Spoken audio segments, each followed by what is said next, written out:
नमस्कार दोस्तों, स्वागत है आपका मेरे चैनल प्लैनेट ऑफ टेल्स पर।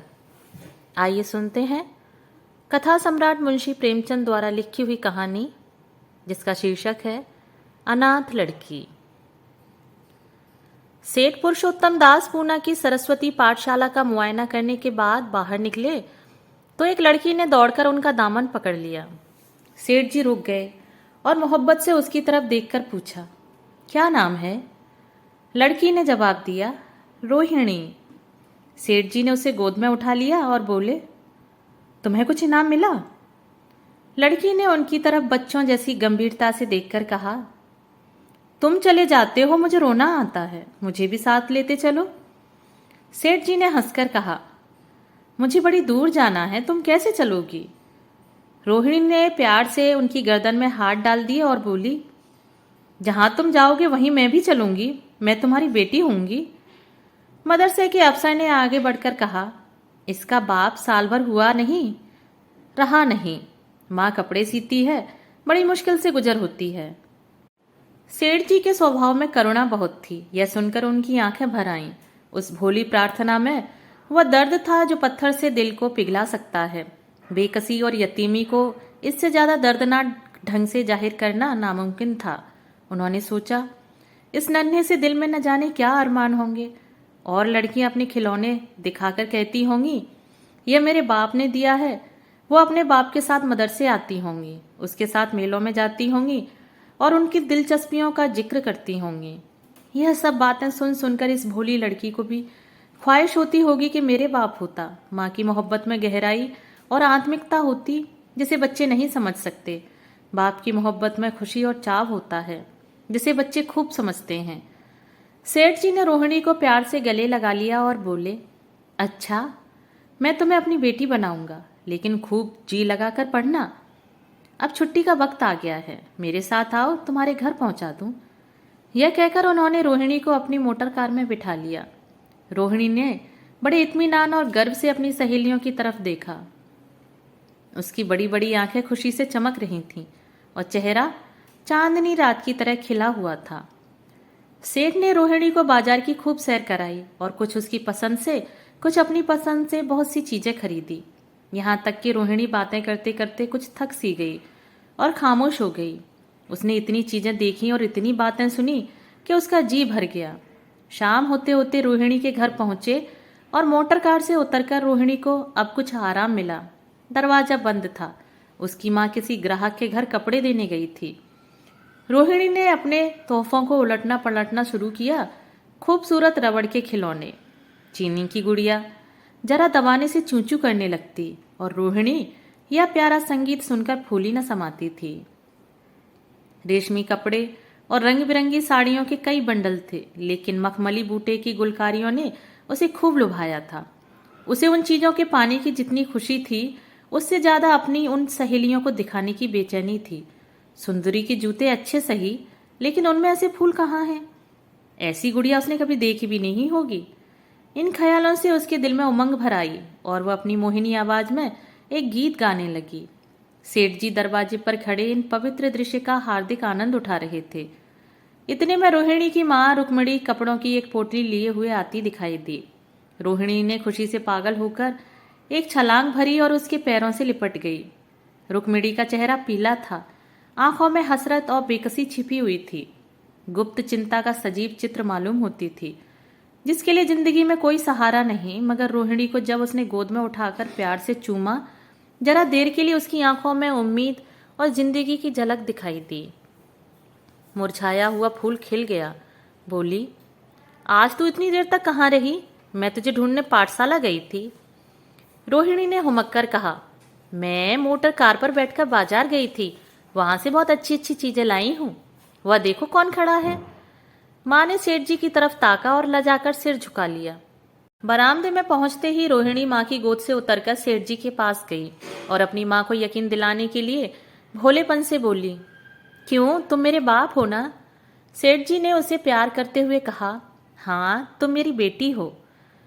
रोहिणी ने उनके मुंह की तरफ याचना भरी आंखों से देखकर कहा, अब तुम रोज यहीं रहा करोगे? सेठ जी ने उसके बाल सुलझाकर जवाब दिया, मैं यहाँ रहूंगा तो काम कौन करेगा? मैं कभी कभी तुम्हें देखने आया करूंगा, लेकिन वहां से तुम्हारे लिए अच्छी अच्छी चीजें भेजूंगा। रोहिणी कुछ उदास सी हो गई। इतने में उसकी माँ ने मकान का दरवाजा खोला और बड़ी फुर्ती से मैले बिछावन और फटे हुए कपड़े समेटकर कोने में डाल दिए कि कहीं सेठ जी की निगाह उन कपड़ों पर न पड़ जाए। यह स्वाभिमान स्त्रियों की खास अपनी चीज है। रुक्मिणी अब इस सोच में पड़ी थी कि मैं इनकी क्या खातिर तवज्जो करूं। उसने सेठ जी का नाम सुना था। उसका पति हमेशा उनकी बड़ाई किया करता था। वह उनकी दया और उदारता की चर्चाएं अनेकों बार सुन चुकी थी। वह उन्हें अपने मन का देवता समझा करती थी। उसे क्या उम्मीद थी कि कभी उसका घर भी उसके कदमों से रोशन होगा। लेकिन आज जब वह शुभ दिन संयोग से आया तो वह इस काबिल भी नहीं कि उन्हें बैठने के लिए एक मोड़ा दे सके। घर में पान और इलायची भी नहीं। वो अपने आंसुओं को किसी तरह रोक न सकी। आखिर जब अंधेरा हो गया और पास के ठाकुर द्वारे से घंटों और नगाड़ों की आवाजें आने लगीं तो उन्होंने जरा ऊंची आवाज में कहा, बाई जी अब मैं जाता हूँ। मुझे अभी यहाँ बहुत काम करना है। मेरी रोहिणी को कोई तकलीफ ना हो। मुझे जब मौका मिलेगा उसे देखने आऊँगा। उसके पालने पोसने का काम मेरा है और मैं उसे बहुत खुशी से पूरा करूँगा। उसके लिए अब तुम कोई फिक्र मत करो। मैंने उसका वजीफा बांध दिया है और यह उसकी पहली किस्त है। यह कहकर उन्होंने अपना खूबसूरत बटुआ निकाला और रुक्मिणी के सामने रख दिया। गरीब औरत की आंखों में आंसू जारी थे। उसका जी बरबस चाहता था कि उसके पैरों को पकड़कर खूब रोए। आज बहुत दिनों के बाद एक सच्चे हमदर्द की आवाज उसके मन में आई थी। जब सेठ जी चले तो उसने दोनों हाथों से प्रणाम किया। उसके हृदय की गहराइयों से प्रार्थना निकली, आपने एक बेबस पर दया की है, ईश्वर आपको इसका बदला दे। दूसरे दिन रोहिणी पाठशाला गई तो उसकी बाकी सज धज आंखों में खूबी जाती थी। उस्तानियों ने उसे बारी बारी प्यार किया और उसकी सहेलियां उसकी एक एक चीज को आश्चर्य से देखती और ललचाती थीं। अच्छे कपड़ों से कुछ स्वाभिमान का अनुभव होता है। आज रोहिणी वह गरीब लड़की न रही जो दूसरों की तरफ विवश नेत्रों से देखा करती थी। आज उसकी एक क्रिया से शैशवोचित गर्व और चंचलता टपकती थी और उसकी जबान एकदम के लिए भी रुकती न थी। कभी मोटर की तेजी का जिक्र था, कभी बाजार की दिलचस्पियों का बयान, कभी अपनी गुड़िया के कुशल मंगल की चर्चा थी तो कभी अपने बाप की मोहब्बत की दास्तान। दिल था कि उमंगों से भरा हुआ था। एक महीने बाद सेठ पुरुषोत्तम दास ने रोहिणी के लिए फिर तोहफे और रुपए रवाना किए। बेचारी विधवा को उनकी कृपा से जीविका की चिंता से छुट्टी मिली। वह भी रोहिणी के साथ पाठशाला आती और दोनों माँ बेटियां एक ही दर्जे के साथ साथ पढ़ती। लेकिन रोहिणी का नंबर हमेशा माँ से अव्वल रहा। सेठ जी जब पूना की तरफ से निकलते तो रोहिणी को देखने जरूर आते और उनका आगमन उसकी प्रसन्नता और मनोरंजन के लिए महीनों का सामान इकट्ठा कर देता। इसी तरह कई साल गुजर गए और रोहिणी ने जवानी के सुहाने हरे भरे मैदान में पैर रखा, जबकि बचपन की भोली भाली अदाओं में एक खास मतलब और इरादों का दखल हो जाता है। रोहिणी अब आंतरिक और बाह्य सौंदर्य में अपनी पाठशाला की नाक थी। हाव भाव में आकर्षक गंभीरता, बातों में गीत का सा खिंचाव और गीत का सा आत्मिक रस था। कपड़ों में रंगीन सादगी, आंखों में लाज, संकोच, विचारों में पवित्रता। जवानी थी मगर घमंड और बनावट और चंचलता से मुक्त। उसमें एक एकाग्रता थी, ऊंचे इरादों से पैदा होती है। स्त्रियोचित उत्कर्ष की मंजिलें वह धीरे धीरे तय करती चली जाती थी। सेठ जी के बड़े बेटे नरोत्तम दास कई साल तक अमेरिका और जर्मनी की यूनिवर्सिटियों की खाक छानने के बाद इंजीनियरिंग विभाग में कमाल हासिल करके वापस आए थे। अमेरिका की सबसे प्रतिष्ठित कॉलेज में उन्होंने सम्मान का पद प्राप्त किया था। अमेरिका के अखबार एक हिंदुस्तानी नौजवान की इस शानदार कामयाबी पर चकित थे। उन्हीं का स्वागत करने के लिए बम्बई में एक बड़ा जलसा किया गया था। इस उत्सव में शरीक होने के लिए लोग दूर दूर से आए थे। सरस्वती पाठशाला को भी निमंत्रण मिला और रोहिणी को सेठानी जी ने विशेष रूप से आमंत्रित किया। पाठशाला में हफ्तों तैयारियां हुईं। रोहिणी को एकदम के लिए भी चैन न था। यह पहला मौका था कि उसने अपने लिए बहुत अच्छे अच्छे कपड़े बनवाए। रंगों के चुनाव में वह मिठास थी, काट छांट में वह फवन जिससे उसकी सुंदरता चमक उठी। सेठानी कौशल्या देवी उसे लेने के लिए रेलवे स्टेशन पर मौजूद थी। रोहिणी गाड़ी से उतरते ही उनके पैरों की तरफ झुकी, लेकिन उन्होंने उसे छाती से लगा लिया और इस तरह प्यार किया जैसे वह उनकी बेटी है। वह उसे बार बार देखती थी और आंखों से गर्व और प्रेम टपक पड़ता था। इस जलसे के लिए ठीक समुद्र के किनारे एक हरे भरे सुहाने मैदान में एक लंबा चौड़ा शामियाना लगाया गया था। एक तरफ आदमियों का समुद्र उमड़ा हुआ था, दूसरी तरफ समुद्र की लहरें उमड़ रही थीं। गोया वह भी इसी खुशी में शरीक थी। जब उपस्थित लोगों ने रोहिणी बाई के आने की खबर सुनी तो हजारों आदमी उसे देखने के लिए खड़े हो गए। यही तो वह लड़की है जिसने अब की शास्त्री की परीक्षा पास की है। जरा उसके दर्शन करने चाहिए। अब भी इस देश की स्त्रियों में ऐसे रत्न मौजूद हैं। भोले भाले देश प्रेमियों में इस तरह की बातें होने लगी। शहर की कई प्रतिष्ठित महिलाओं ने आकर रोहिणी को गले लगाया और आपस में उसके सौंदर्य और उसके कपड़ों की चर्चा होने लगी। आखिर मिस्टर पुरुषोत्तम दास तशरीफ लाए। हालांकि वह बड़ा शिष्ट और गंभीर उत्सव था, लेकिन उस वक्त दर्शन की उत्कंठा पागलपन की हद तक जा पहुंची थी। एक भगदड़ सी मच गई। कुर्सियों की कतारें गड़बड़ हो गईं। कोई कुर्सी पर खड़ा हुआ, कोई इसके हत्थों पर। कुछ मनचले लोगों ने शामियाने की रस्सियां पकड़ी और उन पर जा लटके। कई मिनट तक यही तूफान मचा रहा। कहीं कुर्सियां टूटी, कहीं कुर्सियां उल्टी। कोई किसी के ऊपर गिरा, कोई नीचे। ज्यादा तेज लोगों में धौल धप्पा होने लगा। तब बीन की सुहानी आवाजें आने लगीं। रोहिणी ने अपनी मंडली के साथ देश प्रेम में डूबा हुआ गीत शुरू किया। सारे उपस्थित लोग बिल्कुल शांत थे और उस समय वह सुरीला राग, उसकी कोमलता और स्वच्छता, उसकी प्रभावशाली मधुरता, उसकी उत्साह भरी बाणी तिलों पर वह नशा पैदा कर रही थी, जिससे प्रेम की लहरें उठती हैं और दिल से बुराइयों को मिटाती हैं और उससे जिंदगी को हमेशा याद रहने वाली यादगारें पैदा हो जाती हैं। गीत बंद होने पर तारीफ की एक आवाज न आई। वहीं ताने गानों में अब तक गूंज रही थीं। गाने के बाद विभिन्न संस्थाओं की तरफ से अभिनंदन पेश हुए और तब नरोत्तम दास लोगों को धन्यवाद देने के लिए खड़े हुए, लेकिन उनके भाषण से लोगों को थोड़ी निराशा हुई। यूं दोस्तों को मंडली में उनकी वक्रता के आवेग और प्रभाव की कोई सीमा न थी, लेकिन सार्वजनिक सभा के सामने खड़े होते ही शब्द और विचार दोनों ही उनसे बेवफाई कर जाते थे। उन्होंने बड़ी मुश्किल से धन्यवाद के कुछ शब्द कहे और तब अपनी योग्यता की लज्जित स्वीकृति के साथ अपनी जगह पर आ बैठे। कितने ही लोग उनकी योग्यता पर ज्ञानियों की तरह सिर हिलाने लगे। अब जलसा खत्म होने का वक्त आया। वह रेशमी हार जो सरस्वती पाठशाला की ओर से भेजा गया था, मेज पर रखा हुआ था। उसे हीरों के गले में कौन डाले? प्रेसिडेंट ने महिलाओं की पंक्ति की ओर नजर दौड़ाई। चुनने वाली आंख रोहिणी पर पड़ी और ठहर गई। उसकी छाती धड़कने लगी, लेकिन उत्सव के सभापति के आदेश का पालन आवश्यक था। वह सर झुकाए हुए मेज के पास आई और कांपते हाथों से हार को उठा लिया। एक क्षण के लिए दोनों की आंखें मिली और रोहिणी ने नरोत्तम दास के गले में हार डाल दिया। दूसरे दिन सरस्वती पाठशाला के मेहमान विदा हुए, लेकिन कौशल्या देवी ने रोहिणी को न जाने दिया।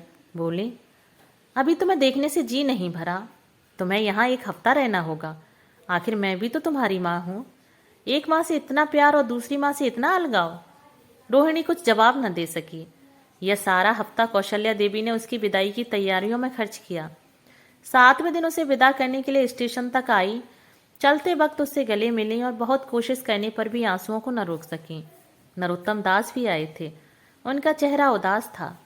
कौशल्या ने उनकी तरफ सहानुभूतिपूर्ण आंखों से देखकर कहा, मुझे यह तो ख्याल ही न रहा। रोहिणी क्या यहाँ से पूना तक अकेली जाएगी? क्या हर्ज तुम ही चले जाओ, शाम की गाड़ी से लौट आना। नरोत्तम दास के चेहरे पर खुशी की लहर दौड़ गई, जो इन शब्दों में न छिप सकी। अच्छा, मैं ही चला जाऊंगा।